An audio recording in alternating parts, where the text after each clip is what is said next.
And we're back. This is Oktoberfest 2017 Sunday Masters 35 to 44. Event 1 is 21:15.9 calorie row, some sort of squat and toes to bar. 3, 2, 1, go. The athlete grabs the handle, begins rowing. Upon completion of 21 calories, the athlete can holster that handle, hop off the erg, and come over to his or her barbell. The set of 21 is back squat, so the athlete may get that bar onto their back however they please. It'll come from the floor. Emily likes to power clean and then do a little shouldered overhead to the back. Looks good. It's full depth on the squat, standing tall each time, reaching knee and hip extension. And then once they finish their squats, they can drop from the back, turn around quickly and settle that bar into place. Good. And then toes to bar. Standard toes to bar here. Starting from a full hang, having both feet touch in between the hands at the same time, and then the feet pass below the vertical plane of the bar at the bottom. Good. Next up is the round of 15. Now after Emily knocks out her 15 calories of rowing, she's over to the barbell for 15 front squats. She can full clean or power clean that first rep, either way. If she full cleans it, that is good for 1 rep right there, so that does count. Good.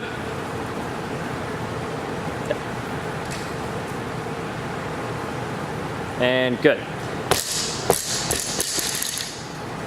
After that, 15 toes to bar, and then she's back on to the erg for the final round, 9 calories on the erg. Once she finishes that, she's over to the bar for the overhead squat.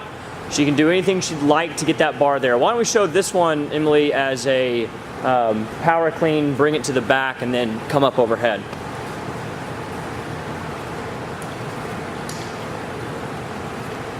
So you're totally fine doing this, bring it to the back, moving the hands out, and then getting it up overhead to begin your overhead squats.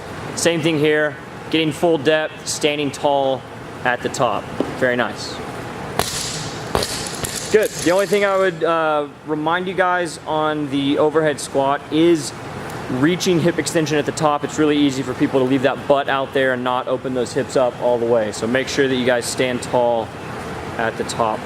And then that workout finishes with 9 toes to bar. Once the athlete's toes touch the bar on rep 9, that is time. The time cap on event 1 is 14 minutes. Let's talk about event 2A.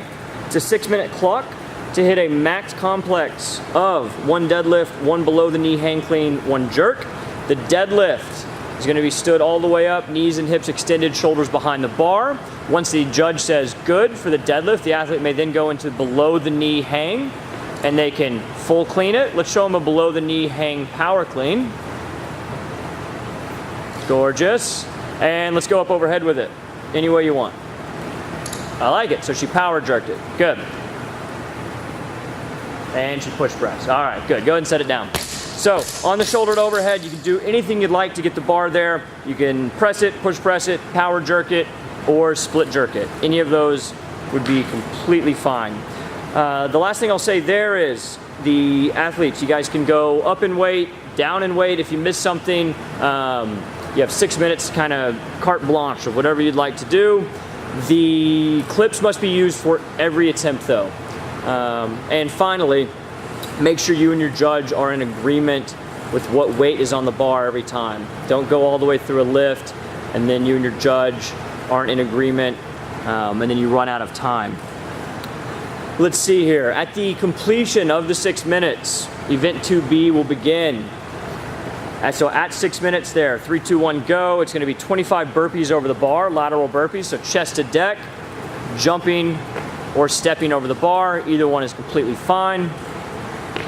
And let's say that this burpee right here is 25. Chest to deck, once the athlete gets up, they cannot head off on their run. They still need to come over the bar to finish that 25th burpee. Then the athlete can take off on the 800-meter run. Good. Event 3.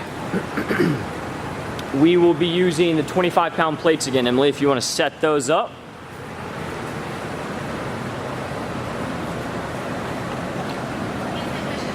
Yes, handstand push-ups. Event 3 is 5 rounds of 10 handstand push-ups or 10 kettlebell shouldered overhead per arm, which that is not a scale, that is an option for the Masters 35 to 44. So if someone decides to do the kettlebell shouldered overhead, they will not be penalized in any way.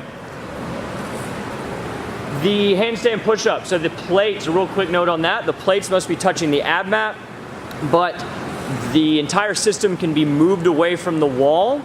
There will be some discretion, and that will be left up to the head judge on the day of on exactly how far you will be allowed to move that away from the wall. All handstand push-ups must start from a locked out position.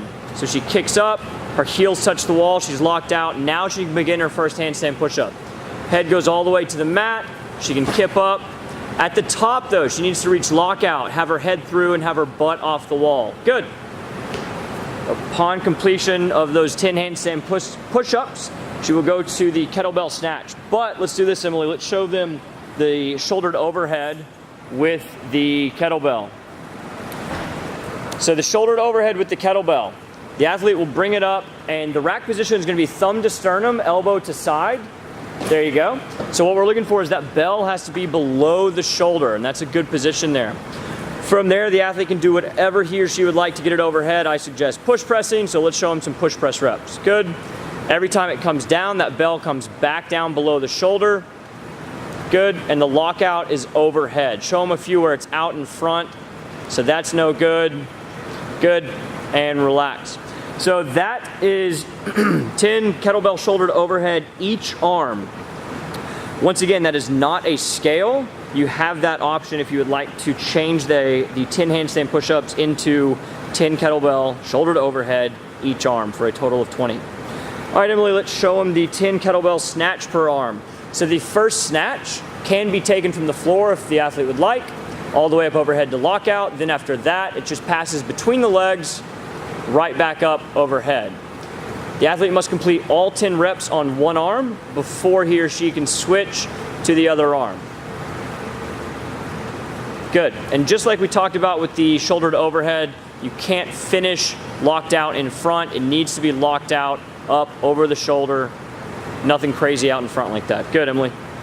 Thank you. Then we have either 30 double unders or 60 single unders. Once again, this is a case of giving you guys an option. It is not scaling to do single unders.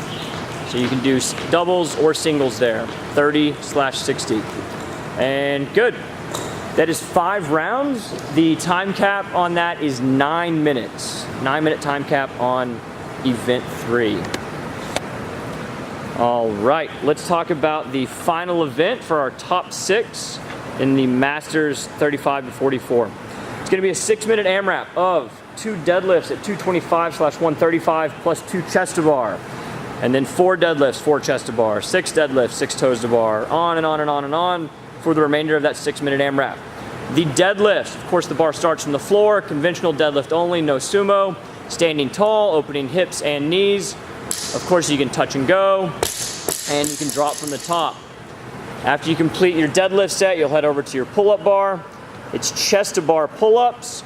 So the athlete will start with long arms hanging from the bar. Any kip is permitted.